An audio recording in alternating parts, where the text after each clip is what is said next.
जय माता लक्ष्मी। नमस्कार दोस्तों, आप सभी श्रोतागण का आपके YouTube चैनल जीवन अमृत पर हार्दिक अभिनंदन है। प्रगति पर आपका कारोबार हो, घर में सुख शांति का विस्तार हो, हर संकट का नाश हो, ऐसा आपका धनतेरस का त्यौहार हो। इस शुभकामना के साथ आप सभी को धनतेरस की हार्दिक शुभकामनाएं। जैसा कि आप सब जानते हैं कि दीपावली 5 दिनों का त्यौहार होता है। इस त्यौहार की शुरुआत धनतेरस से होती है, जो कि 29 अक्टूबर अर्थात आज के दिन है। इसके बाद लोग कल नरक चतुर्दशी मनाएंगे और यम का दिया निकालेंगे, जिसे छोटी दिवाली भी कहते हैं। इस बार छोटी दिवाली 30 अक्टूबर की है। इसके अगले दिन अमावस्या पर दिवाली मनाई जाती है। धनतेरस पर खरीदारी का अपना विशेष महत्व होता है। आज के वीडियो में आप जानेंगे कि धनतेरस के दिन हमें किन चीज़ों को खरीदना चाहिए और किन चीज़ों को नहीं खरीदना चाहिए। तो चलिए आज के वीडियो का आरंभ करते हैं। इससे पहले भी धनतेरस की पूजा विधि, उनका पंचांग, शुभ मुहूर्त, इन सब चीज़ों को लेकर मैंने एक वीडियो अपलोड की हुई है, तो आप पूर्ण जानकारी वहाँ से भी ले सकते हैं। धार्मिक परंपरा है कि धनतेरस के दिन खरीदारी करने से घर में सुख और समृद्धि आती है। धनतेरस के दिन मिट्टी के दिए, बर्तन, सोना चांदी, गहने और झाड़ू खरीदना अति शुभ माना गया है। लेकिन धनतेरस पर कुछ ऐसी चीज़ें भी हैं जिन्हें हमें नहीं खरीदना चाहिए, जिससे घर में परेशानियां आ सकती है। आपको उन 5 चीज़ों के बारे में आज मैं बताती हूँ, जिन्हें खरीदने से आपको बचना चाहिए धनतेरस के दिन। सबसे पहले आता है कांच की चीज़ें। कांच की चीज़ें नहीं खरीदनी चाहिए, क्योंकि ये कांच का संबंध जो है वो राहु केतु से होता है। ऐसे में अगर आप कांच की कोई वस्तु या चित्र भी लाते हैं तो आप अपने घर में राहु को निमंत्रण दे रहे हैं। इसके कारण आपके घर में कलेश हो सकता है, घर में सुख समृद्धि की कमी आ सकती है। दूसरा होता है तेज धार या नुकीली चीज़ें, जैसे चाकू हो गया, पिन हो गया, को नहीं लाना चाहिए। जो भी तेज धार और अन्य कोई भी धारदार वस्तु है उन्हें ना खरीदें, क्योंकि धनतेरस के पहले या धनतेरस के बाद इसे आप खरीद सकते हैं, लेकिन धनतेरस के दिन नहीं। धनतेरस के दिन इसे खरीदने से घर में नकारात्मक ऊर्जा आती है और परिवार में कलेश, द्वेष, इन सब चीज़ों का बढ़ोतरी हो जाती है। तो उस दिन तेज धार या नुकीली चीज़ों को खरीदने से हमें बचना चाहिए। तीसरा आता है लोहे का सामान। तो लोहे का सामान भी धनतेरस को नहीं खरीदना चाहिए। इसका कारण यह है कि लोहा शनिदेव का प्रतीक है। लोहा लाने से आप शनिदेव को अपने घर में लाकर प्रतिष्ठित कर रहे हैं, जिसके घर में कुछ अनिष्ट होने से घटित हो सकता है। तो लोहे की चीज़ को ना लाएं। एक छोटी सी कील भी जो लोहे की होती है उसे भी ना लाएं। अगर आपको उसकी ज़रूरत पड़ती है तो आप धनतेरस के एक दिन पहले ले आइए या फिर धनतेरस के बाद ले आइए। धनतेरस और दिवाली के दिन लोहे की चीज़ बिल्कुल ना लाइए। चौथा आता है प्लास्टिक की चीज़ें।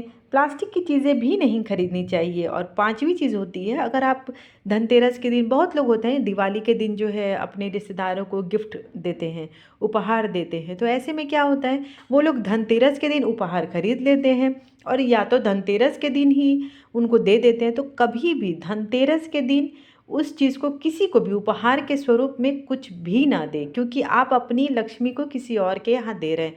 आपको देना है दिवाली के अगले दिन दीजिए, दिवाली के एक दिन पहले दीजिए, लेकिन धनतेरस के दिन मत दीजिए। इस चीज़ का खास ध्यान रखना है आपको कि किसी को भी उपहार देने से बचना चाहिए। कि धनतेरस में तेल हो गया, रिफाइन, घी, इन सब चीज़ों को भी वर्जित रखना चाहिए खरीदने से। ये सब चीज़ें भी जो होते हैं, चूँकि इसमें मिलावट होती है और ये कहीं ना कहीं घूम फिर कर शनिदेव से संबंध रखते हैं। अब बचती हैं आपके जैसे काली चीज़ें, जैसे धनतेरस का हो या दिवाली का। ऐसे तो किसी भी पूजा में काले रंग का प्रयोग तो बिल्कुल नहीं करना चाहिए, क्योंकि काला रंग कितना भी है तो नकारात्मक ऊर्जा का संकेत करता है। तो ऐसे में आप धनतेरस में काली चीज़ें वाली चीज़ ना लाएं, जैसे काले रंग के कपड़े हो गए या काले रंग का चार्ट पेपर हो गया, जिसे बहुत लोग आजकल घर की सफाई करते हैं तो अपने उसमें बिछाने के लिए लेते हैं। तो इन सब चीज़ों को वर्जित करें। आप काले रंग का प्रयोग ना करें, काले रंग की कोई वस्तु उस दिन ना लाएं। धनतेरस के दिन कुछ 5 चीज़ें ऐसी भी हैं जिन्हें खरीद कर लाने से घर में माता लक्ष्मी और कुबेर का वास होता है। तो आइए जानते हैं कि वो 5 चीज़ें क्या है। धनतेरस के दिन आप पान के पत्ते खरीदकर उनसे माता लक्ष्मी और भगवान धन्वंतरी का पूजन करें। पान के पत्ते पर भोग रखकर माँ लक्ष्मी को अर्पित करें। माता लक्ष्मी को पान का पत्ता काफ़ी प्रिय होता है, तो उस दिन पान के पत्ते को आप ला सकते हैं और माता लक्ष्मी के समीप जाकर उस पान को कुछ मीठा रखकर माता को अर्पित करें। माता की विशेष कृपा आप पर बनी रहती है। साथ ही आप दूसरा चीज़ जो है सुपारी, आप चाहें तो धनतेरस के दिन सुपारी भी खरीद सकते हैं। इस सुपारी का भी भोग माता को पान के पत्ते के ऊपर रख कर देने से, माँ लक्ष्मी को अर्पित करने से, इस सुपारी को उठाकर सुबह लाल या पीले कपड़े में बांध कर अपनी तिजोरी में रख दें। ऐसा करने से आपके धन में 13 गुना बढ़ोतरी होती है। साथ ही माँ लक्ष्मी आप पर प्रसन्न भी होती हैं। तीसरी चीज़ होती है बताशे। धनतेरस के दिन आप बताशे खरीद कर जरूर लाएं। जब धनतेरस की पूजा करें तो सबसे पहले माता लक्ष्मी को बतासे का भोग लगाएं। इसके बाद इस प्रसाद को जितना अधिक हो सके उतने लोगों में बांटें। जितने लोग उस प्रसाद को खाएंगे आपको उतना गुना लाभ की प्राप्ति होगी। चौथा आता है धनिया। धनतेरस को आपको धनिया जरूर खरीदना चाहिए। मान्यताओं के अनुसार माता लक्ष्मी का धनिया भी काफ़ी प्रिय है। साथ ही इसका संबंध बुध ग्रह से भी है।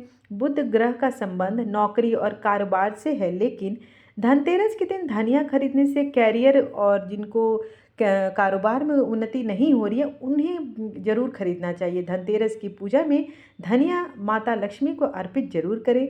अगले दिन इसे उठाकर किसी गमले में आप बो दें। जैसे जैसे धनिया बढ़ेगा वैसे वैसे भविष्य में आपकी धन की स्थिति भी मजबूत होती जाएगी।